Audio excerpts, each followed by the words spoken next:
धरती पर कुछ गिरा है, न कोई उल्का, न कोई रॉकेट, बल्कि वो थे पैरासाइट्स। ऐसे जीव जो इंसानों के शरीर में घुसकर उनके ब्रेन को खा जाते हैं और फिर खुद उनकी जगह ले लेते हैं। हर शहर में ये अजीब हत्याएं शुरू हो चुकी हैं। लोग अपने ही परिवार को मार रहे हैं। कोई नहीं समझ पा रहा कि हो क्या रहा है। तभी कहानी घूमती है एक नॉर्मल से लड़के की तरफ, सिंची, जो टोक्यो के एक घर में अपने माँ बाप के साथ रहता है। रात को सोते वक्त एक पैरासाइट उसके कमरे में दाखिल होता है। वो कान से घुसना चाहता है, लेकिन ईयरफोन लगे हैं।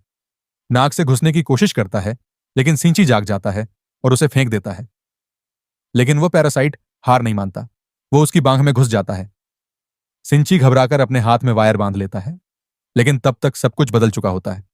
सुबह जब उसकी आंख खुलती है, उसे महसूस होता है कि उसका हाथ उसकी नहीं सुनता। वो चीजें खींचता है, हिलता है, अजीब हरकतें करता है। धीरे धीरे उसके हाथ में एक आंख बन जाती है और फिर एक मुंह। हाँ, उसका हाथ अब बोलने लगा है। मैं मिगी हूं, तुम इंसान हो और मैं एक पैरासाइट।